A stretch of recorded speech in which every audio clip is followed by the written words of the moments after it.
March 6, 1944. Dawn broke cold and pale over East Anglia, the thin light of early morning glinting off rows of silver aircraft lined up on rain-soaked runways. Ground crews moved like ghosts between the Mustangs, their breath visible in the freezing air. Each movement was deliberate, practiced. They weren't just preparing machines. They were preparing men for a flight that defied every previous law of air warfare. That morning, the 4th Fighter Group of the United States 8th Air Force received its briefing. Escort the heavy bombers all the way to Berlin, the German capital, 600 miles behind enemy lines. For 2 years, Allied command had dreamed of this, bombers flying to Berlin in daylight and returning under the protection of their own fighters. But until that day, no one had ever done it. Even the most optimistic commanders doubted whether it could be done.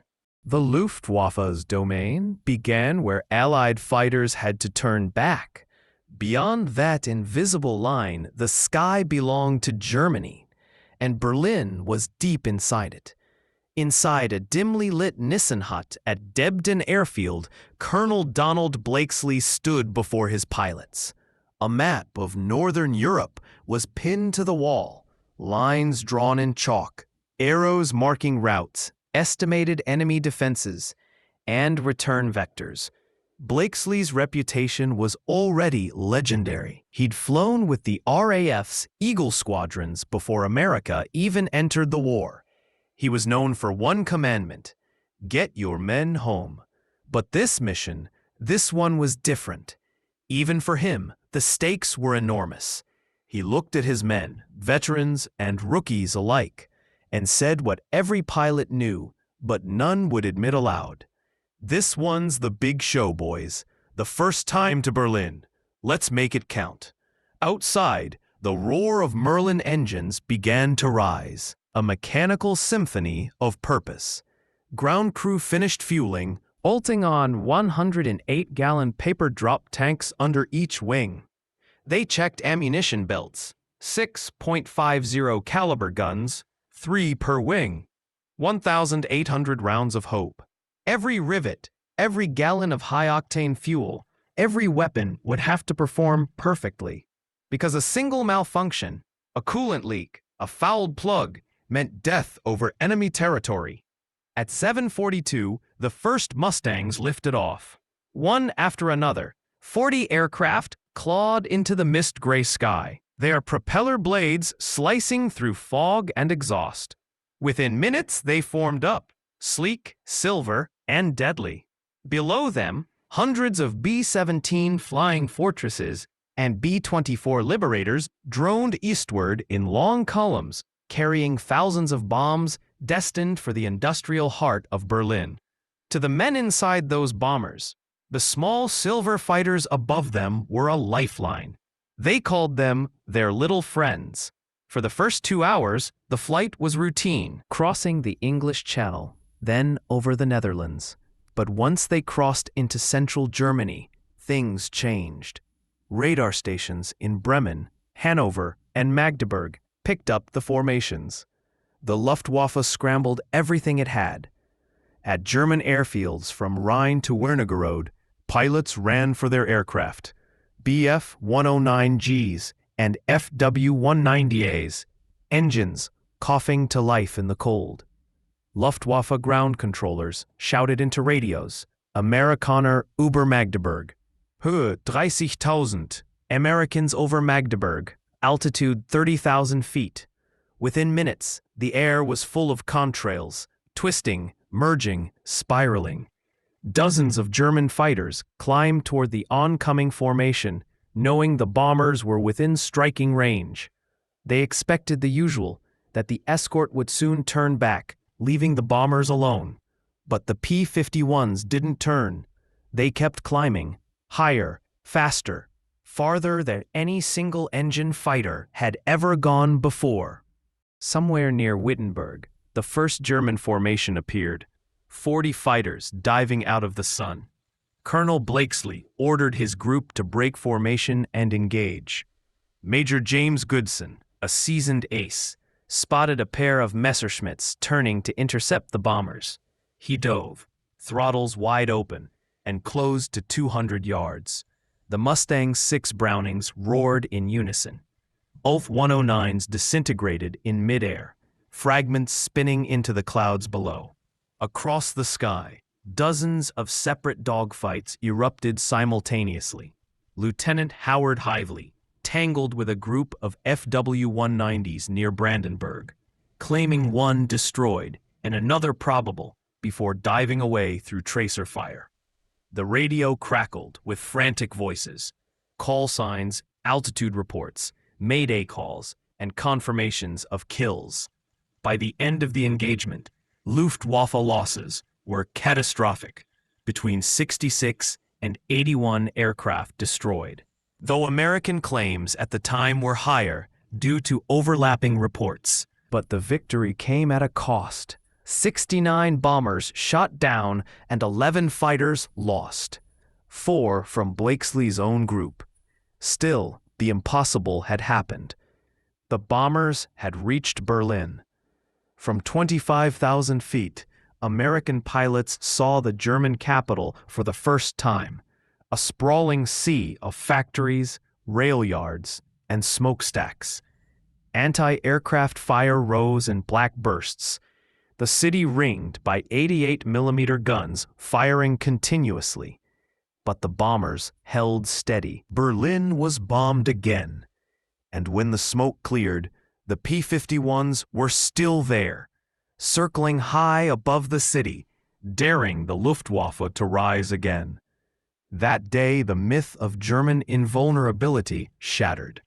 The world's most heavily defended city had been reached and bombed in daylight. In the days that followed, the Luftwaffe tried to explain what had happened. Some officers claimed the American fighters must have used forward bases in Belgium or had been refueled in flight. Impossible theories born of denial. But when reconnaissance photos showed hundreds of P-51s operating deep inside Germany, the truth could no longer be ignored. 2 days later, on March 8th, the 4th Fighter Group went back. This time, their target was the Erkanah ball-bearing works on Berlin's southwest edge. Among those flying that day were Captain Don Gentile and his wingman, Lieutenant John Godfrey, a pair of pilots who would become legends. Their tactics were audacious. Instead of escorting bombers from above, they dived directly into Luftwaffe formations, using the Mustang's superior roll rate and energy retention to shred German attacks before they could reach the bombers. Gentile destroyed 3 Bf-109s in a single fight, an extraordinary feat that brought his tally to 14 victories. By the end of the war, he would have 19.83 confirmed kills and 6 aircraft destroyed on the ground. One of the top American aces in Europe. For the Luftwaffe, these missions marked a psychological breaking point. Major Gunther Rahl, one of Germany's most decorated aces with 275 victories, flew against the Mustangs during those Berlin raids. When he landed, he told his men, "The Americans have solved the range problem. They can escort their bombers anywhere now. We can't hide anymore." Another veteran, Johannes Steinhoff, found himself locked in combat with a Mustang at 15,000 feet. He tried to dive away in his FW-190, confident his heavier airframe could outspeed anything the Americans had. But the P-51 stayed with him, turning tighter, faster, more stable. He barely escaped, landing with holes stitched across his tail and rudder. He told his ground crew, "That Mustang followed me all the way down. We can't outturn them, we can't outdive them, and they can fly farther than we can." That was the moment when many Luftwaffe pilots realized the war in the air was lost. The morning after the first daylight raid on Berlin, the atmosphere inside Luftwaffe command centers was one of disbelief. Reports poured in from across Germany. Radar logs, pilot testimonies, wreckage counts. Every piece of evidence said the same thing. American fighters had flown to Berlin and back. At first, Luftwaffe intelligence officers assumed a trick, perhaps a secret base in Belgium or temporary staging fields in France. But reconnaissance flights and radio intercepts revealed nothing. The P-51s had launched from England, crossed the North Sea, and fought deep over the German heartland, missions that should have been beyond the endurance of any single-engine aircraft.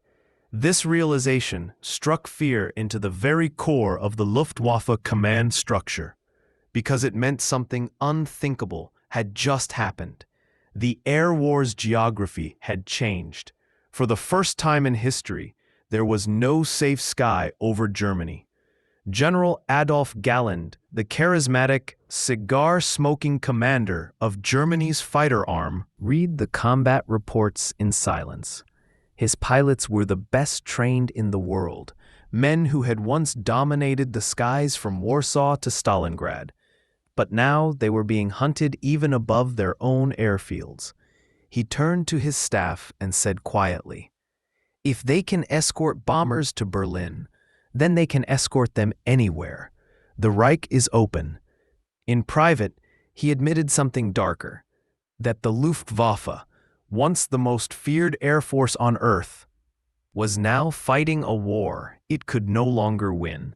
Orders were issued immediately. Fighter formations were to ignore the escorts and focus entirely on the bombers. The logic was sound. The bombers were the real threat, the weapons destroying Germany's factories, oil refineries, and railways. But executing that plan was suicide. To reach the bombers, German pilots had to punch through walls of P-51s. Those who tried often didn't come back. The P-51 was faster than the Bf-109 at altitude, more agile than the FW-190 in a turn, and armed with 6 heavy machine guns that could tear a German fighter apart in seconds. Even worse, there were hundreds of them.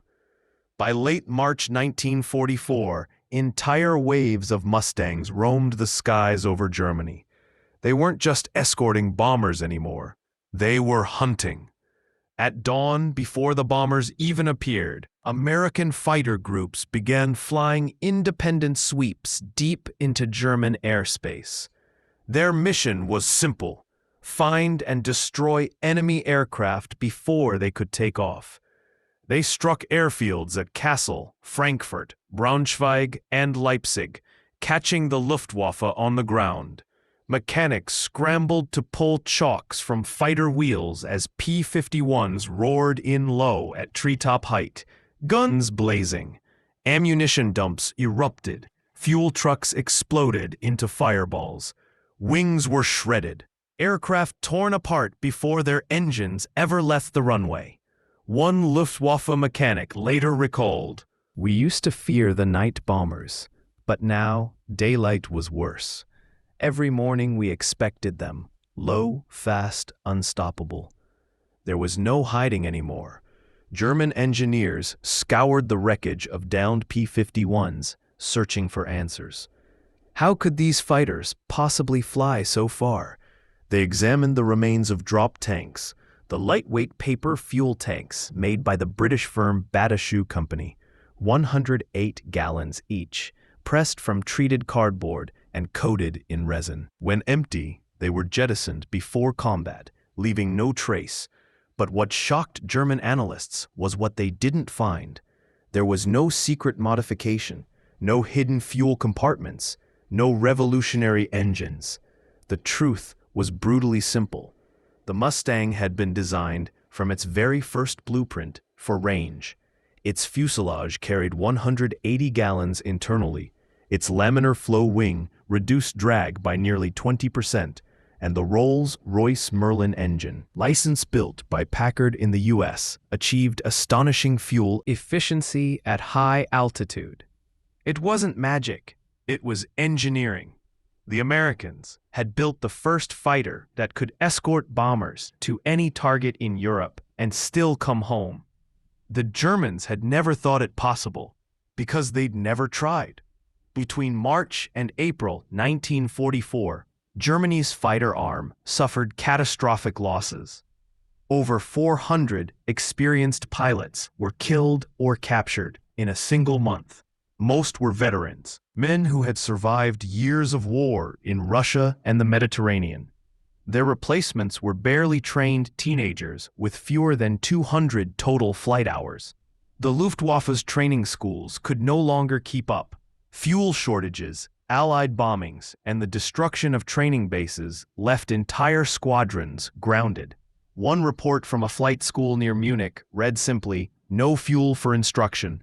Cadets sent home until further notice." General Galland pleaded with Göring for more resources, more fuel, more instructors, more time. But Germany no longer had time. Every week the bombers came. Every day the Mustangs followed. By May 1944, the Luftwaffe was losing aircraft faster than it could build them. Worse still, most losses occurred on the ground. The 4th Fighter Group, Blakesley's men, had become masters of low-level attack. They hit airfields, rail yards, convoys, and even individual trucks on highways. Their machine guns shredded trains, ruptured oil tanks, and turned parked aircraft into molten wrecks. The danger was immense. German flak was everywhere, and even a single 20mm hit could tear a Mustang apart. Pilots flew into walls of fire at 400 miles per hour, dodging smoke and debris, trying to line up a perfect strafing run. But they kept going because they knew every German fighter destroyed on the ground was one less in the sky tomorrow. One American pilot put it simply, "We were breaking their back, not in the air, but on the ground." By June 1944, the Luftwaffe's day fighter strength in Western Europe had collapsed to less than 500 operational aircraft. Many couldn't even take off for lack of fuel.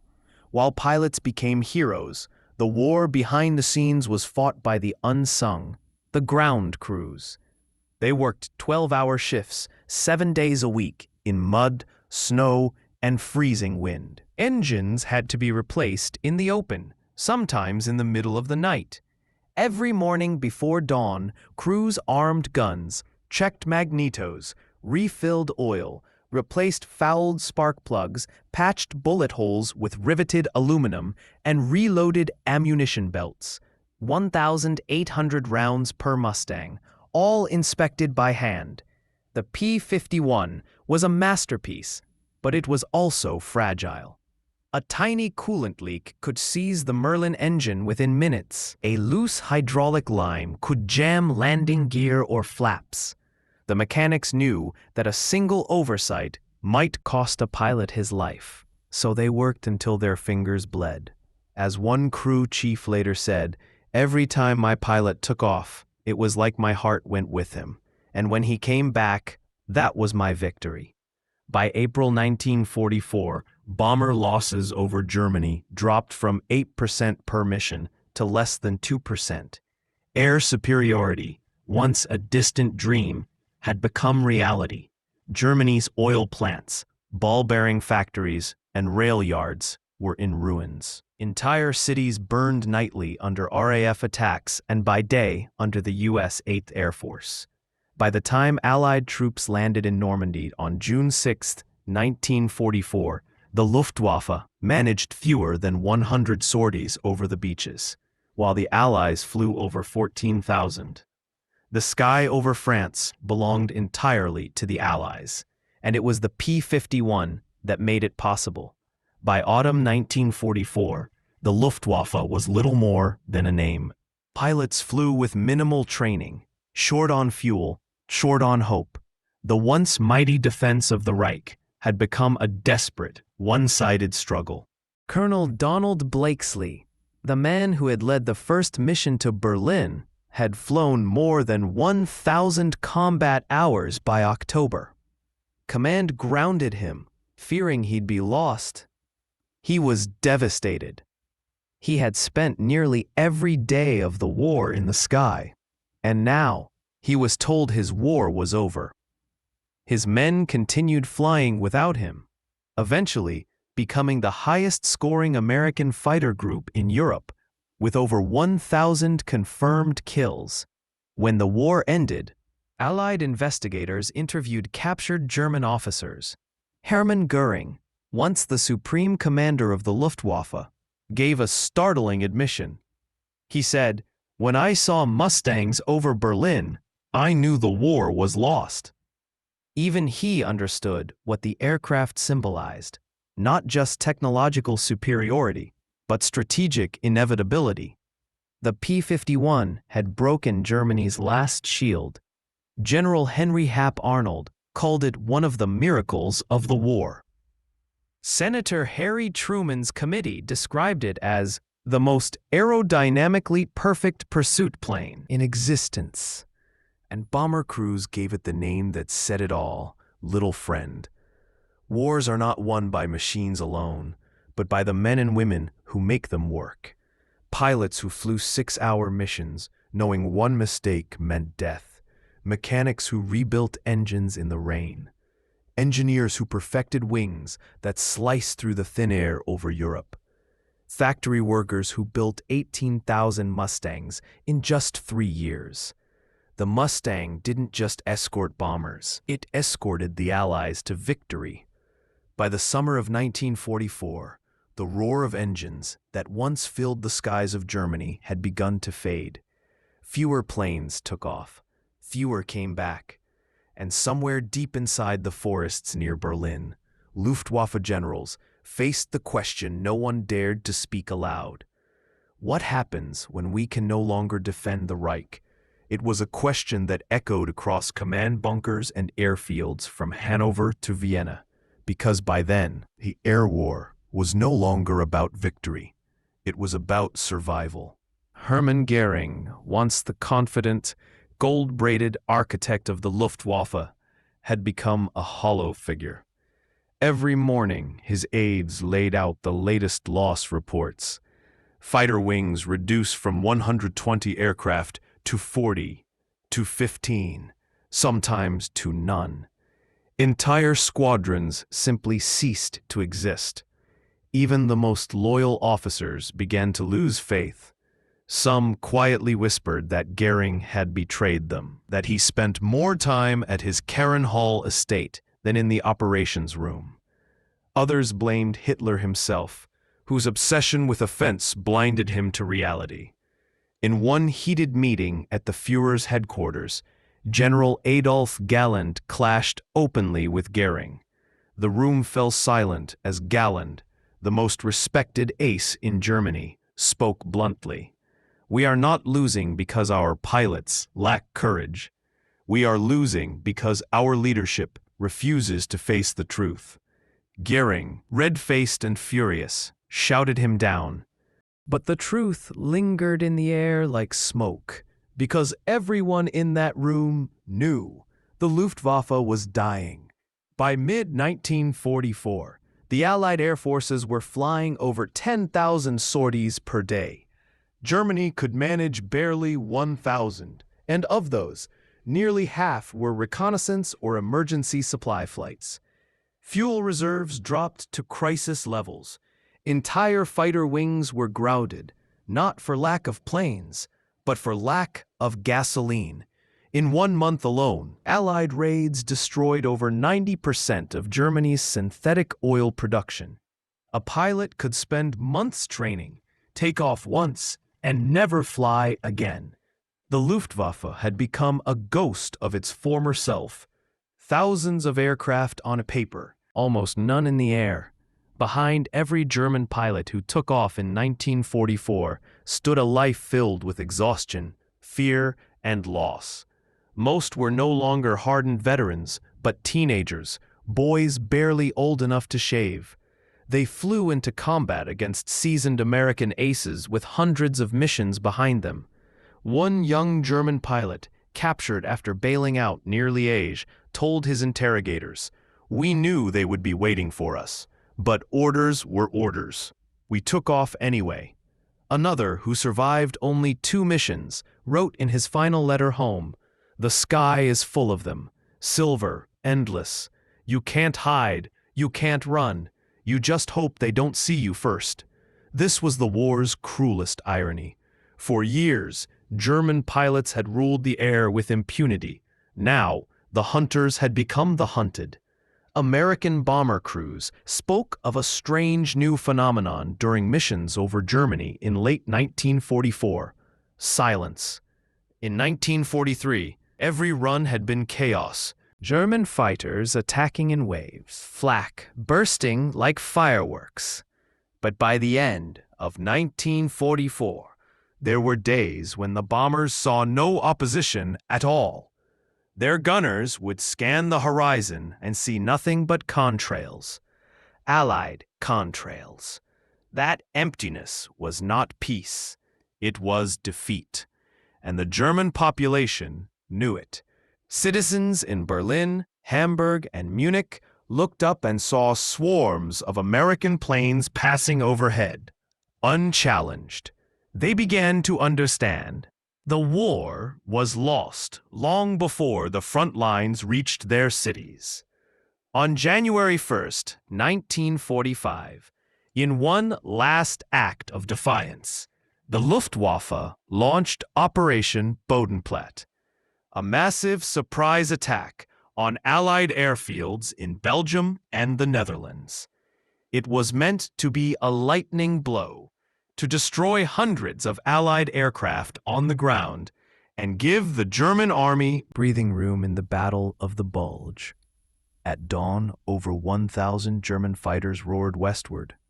For a few hours, chaos reigned. Runways cratered, aircraft burned. But by noon, the operation had collapsed.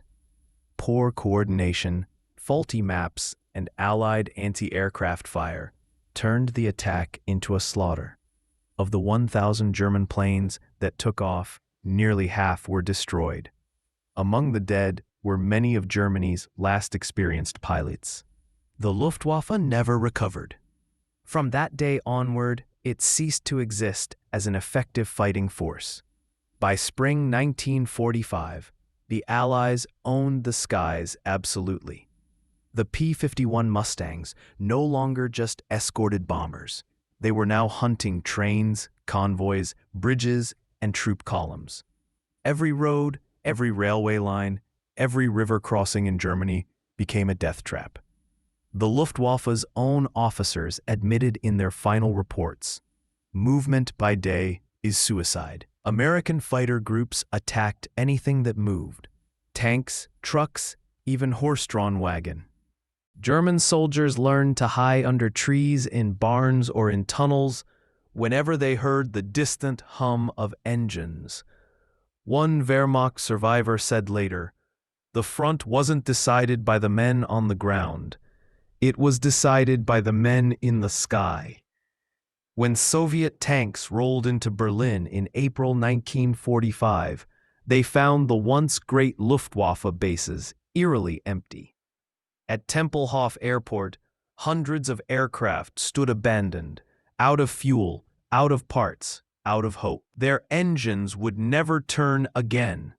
Above the city, the sky that had once thundered with German bombers was silent, and high above that silence, American and British reconnaissance planes circled freely, photographing the death of the Third Reich.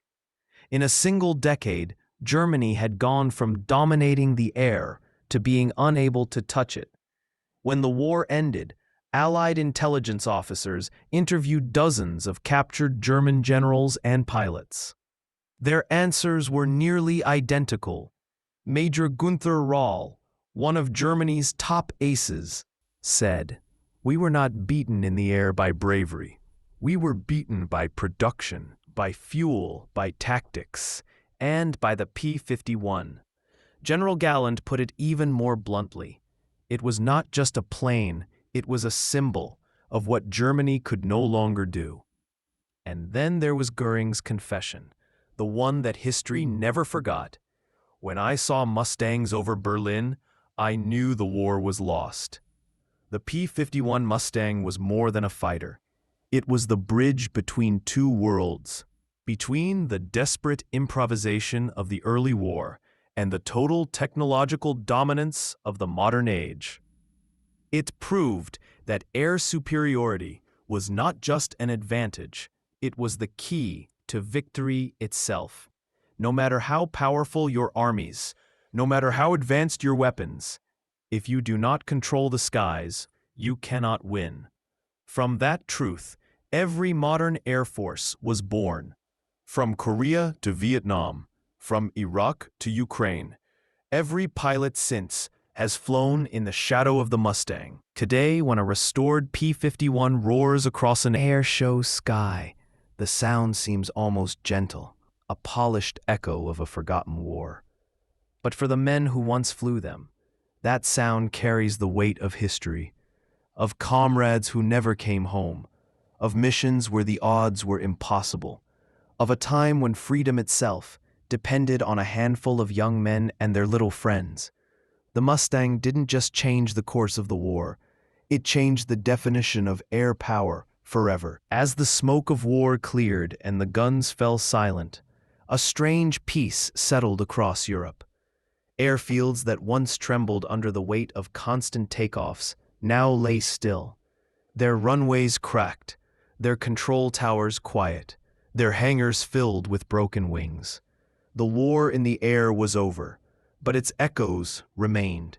For the men who flew, those echoes never faded. American pilots who once soared above the clouds in P-51 Mustangs found themselves back home in quiet towns, standing behind store counters or factory lines, their combat days replaced by the hum of peacetime life. But sometimes, late at night, they would hear it again, that distant, rising whine of a Merlin engine, and for a moment they were back in the sky, escorting bombers through flak-filled clouds over Berlin. The same was true for the men they fought. Former Luftwaffe pilots, many now prisoners or exiles, later admitted that the Mustang had earned their respect. One of them said simply, "It was the perfect airplane. We feared it, yes, but we also loved it, because we knew what it meant, mastery of the air." History is strange like that. It often forges admiration between enemies who once tried to destroy each other. Few people truly understand how extraordinary America's wartime production was. Factories that once built cars now turned out aircraft engines by the thousands. Women who had never touched a wrench became master mechanics. Every single P-51 that reached Europe represented not just a machine, but an entire nation's willpower. Detroit, Chicago, Dallas, and Inglewood became cities of thunder. The assembly lines ran 24 hours a day, 7 days a week. The hum of engines became the rhythm of victory. And behind every bolt, every rivet, every gallon of aviation fuel stood the anonymous hands of millions of workers who never saw the front lines, yet made victory possible. That, perhaps, was the real secret weapon. Not the machine, but the unity of purpose that built it. Inside Germany, the aftermath was darker. For years, the Nazi regime had believed it could bend physics and economics to its will. It poured resources into jet fighters, miracle weapons, and prototypes that looked like they came from another century. The Me-262, the V-2 rocket, the Arado 234. But these innovations came too late, produced in too small numbers, fueled by a system that was collapsing under its own lies. By 1945, even the most fanatical officers began to realize what Göring had refused to admit. Technology without fuel, strategy without truth, means nothing. The Luftwaffe was not just beaten in the air, it was broken by arrogance and denial. It taught the world that war is not won by brilliance alone, but by endurance, by logistics, by supply, by the strength of an idea. And in that sense, The Allies didn't just defeat Germany's planes, they defeated its ideology. When the jet age began, many believed the Mustang would fade into history, a relic of propellers and piston engines. But history had other plans. The P-51 found new life in Korea, in training missions, in air shows, and in hearts. Because people understood something timeless about it. It wasn't just a machine. It was proof of what humans could achieve when they refused to surrender. To this day, pilots say that flying a P-51 is unlike anything else. The controls feel alive, the engine sings, the world below disappears. And for a moment, you understand what those young airmen felt in 1944, racing through the clouds toward danger, believing they could change the outcome of history. And somehow, they did. As the camera pans over a sunset sky, streaks of gold and crimson reflecting off distant clouds, a single line appears across the horizon. They fought for control of the sky, and in doing so, they shaped the world below. The voice softens, almost like a whisper carried by the wind. The story of the P-51 Mustang isn't just about a warplane. It's about courage forged in metal, dreams that outflew fear, and a generation that refused to let tyranny own the sky. If you've stayed with this story till the end, you're one of the few who understand that history is not made by machines, but by the people behind them. And this is only one chapter. So if you want to keep flying through these forgotten battles, through the stories history books left behind, subscribe to the channel, join the crew, and watch the next World War II story waiting for you on the end screen. Because the sky still remembers, and as long as we tell their stories, they'll never stop flying.